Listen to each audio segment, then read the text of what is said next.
Hello all, तुम्हा सर्वांचं स्वागत आहे यश हिरा लाईफ या यूट्यूब चॅनलवर. तर स्क्रीनवर तुम्ही बघतच आहात, मी इथे मस्तपैकी शेंगदाण्याचा लाडू केलेला आहे. शेंगदाण्याचा लाडू हा अतिशय पौष्टिक आणि सर्व लहानांपासून ते मोठ्यांपर्यंत सर्वांना आवडणारा असा असतो. तर चला तर मग ह्याच्या साहित्याकडे वळूयात. तर इथे मी कढईमध्ये भरपूर शेंगदाणे घेतलेले आहेत आणि ते मी खरपूस भाजून घेणार आहे, जेणेकरून हे छान दळले जावे यासाठी. मिक्सीमध्ये मी हे घेते आणि छान ग्राइंड करणार आहे.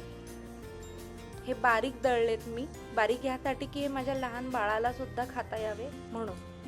तर इथे साहित्य आहे, मी वेलची पावडर आधीच करून घेतलेली आहे. तर ती वेलची पावडर, साजूक तूप, शेंगदाणे, गूळ, गुळासाठी खिसणी घेतली आणि मी इथे ऑलरेडी ड्रायफ्रूट पावडर तयार करून ठेवली होती, ती सुद्धा ॲड करते. तर ड्रायफ्रूट पावडरमध्ये मी बदाम, काजू आणि अक्रोड असं घेतलं आहे आणि मी ते छान भाजून त्याची पावडर केली. तर मी इथे गूळ किसून घेणार आहे आणि छान बारीक गूळ किसून घेणार आहे, जेणेकरून आपल्याला तो लाडूमध्ये छान एकजीव करता येईल आणि मिक्स करून आपल्याला यूज करता येईल अशा याने.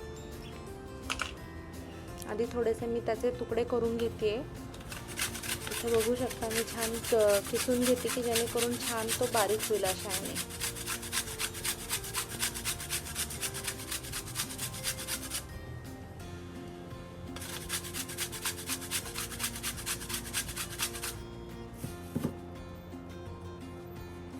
जवळजवळ मी दीड बाऊल असा मी गूळ किसलेला आहे. इथे जेवढा तुमचा शेंगदाणे असतील, जेवढे तुम्ही दळलेले शेंगदाणे असाल त्याच्यात एक 1.5 पटीने किंवा 2 पटीने तुम्ही गूळ घेऊ शकता.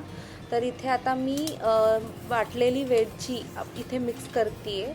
याने छान स्वाद येतो, एक खूप सुरेख असा स्वाद येतो, ह्यासाठी मी ते मिक्स करते.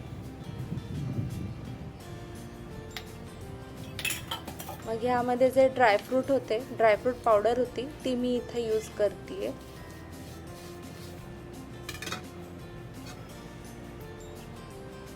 आणि इथे मी एकदम लागत आता मी गूळ टाकणार आहे चवीनुसार. जशी गोडीला प्रमाण हवं आहे तशा याने मी हळूहळू टाकणार आहे, एकदम जास्त टाकणार नाही आहे.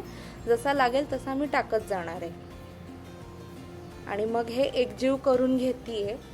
याच्यामध्ये अगदी मी गुठळ्या जरी असतील तरी त्या मी सोडवते, त्या मी एकदम मोकळ्या करते की जेणेकरून लाडू छान वळला जाईल.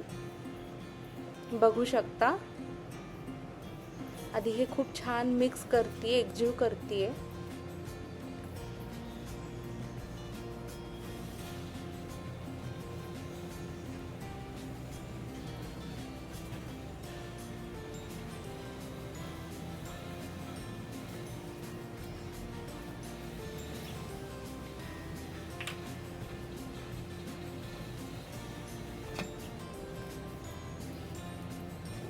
आणि मग ह्यामध्ये मी लागत जसं लागेल तसं मी त्याच्यामध्ये तूप टाकणार आहे. तुपाचं प्रमाणही आपापल्या चवीनुसार किंवा आपल्याला जसं लागतं त्यानुसार तुम्ही टाकू शकता.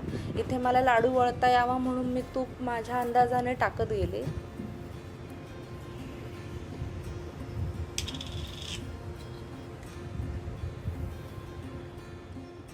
प्रत्येकाला हवं असणारं तुपाचं प्रमाण थोडं जास्त कमी असं असू शकतं, त्यामुळं आपापल्या प्रमाणापेक्षा सारखं घेऊ शकता. इथे मला छान लाडू बांधता यावे म्हणून मी तुपाचा वापर शक्यतो जास्त केला आहे. आणि ते एकजीव करताना थोडंफार समजतंच की आपल्याला तूप आणखीन गरज आहे की नाही, त्यानुसार आपण तूप वापरत जातो. त्याच्यामुळे तुपाचं अगदी ॲक्युरेट प्रमाण तरी मी नाही इथे देऊ शकत आहे. बघू शकता इथे मी इथे करते की जेणेकरून मला लाडू बांधता येतोय का हे मला कळेल ह्याच्यामध्येच.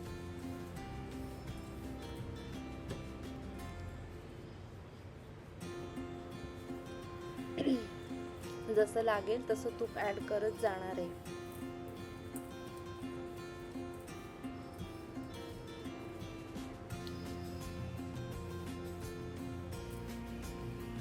पुन्हा एकजीव करते ह्या सगळ्यामध्ये, जेणेकरून गूळ पण छान एकजीव व्हावा आणि सारखी चव लागावी यासाठी.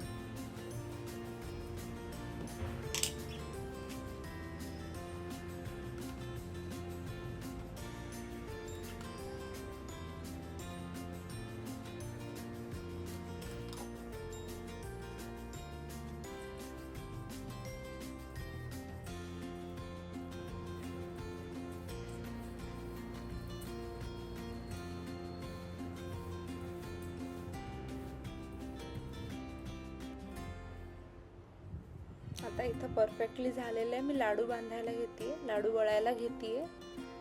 तर बघू शकता मी इथे लाडू वळते. ह्यावेळेस माझ्याकडून लाडूचा आकार मोठा झालाय. तुम्ही तुमच्या आवडीप्रमाणे लाडूचा आकार नक्कीच बनवालच.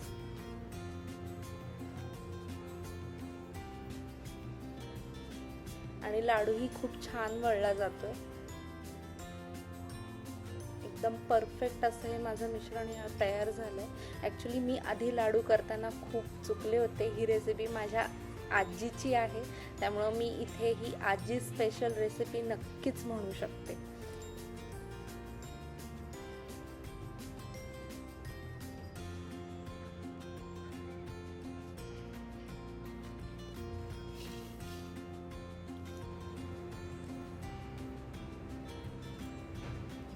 छान वळले जात आहेत माझ्याकडून लाडू.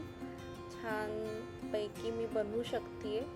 आणि आकार मात्र थोडा मोठा झाला आहे, त्यामुळे तुम्हाला वाटू शकतं की अरे बापरे, हे केवढा मोठा आकाराचा लाडू, पण झालाय, मोठा झालेला आहे, चलता है.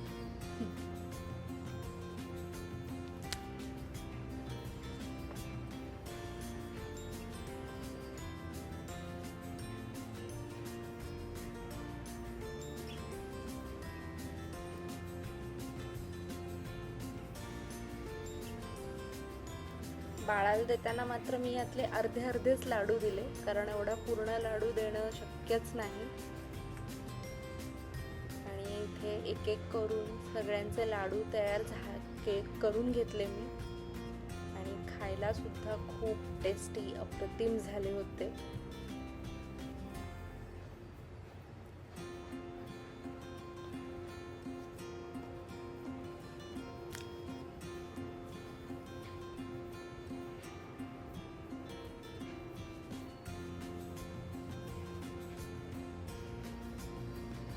रेसिपीच्या शेवटी नक्की सांगा, कमेंट बॉक्समध्ये मला नक्की कळवा रेसिपी झाली की रेसिपी कशी वाटली ते.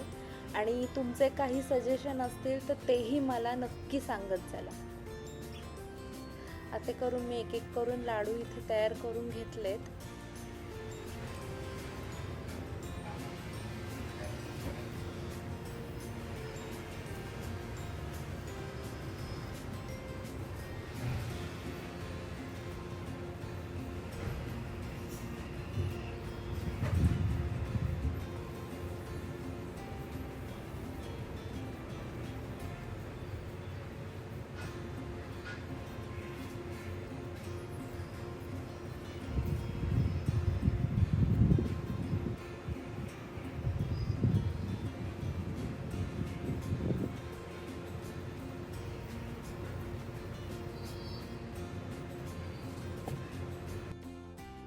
तर अशा प्रकारे हा लाडू रेडी आहे. तुम्ही बघू शकता. रेसिपी कशी वाटली हे नक्की कळवा. लाईक, कमेंट अँड सबस्क्राईब करायला विसरू नका. तोपर्यंत फॉलो करा आणि पाहत राहा. थँक्यू.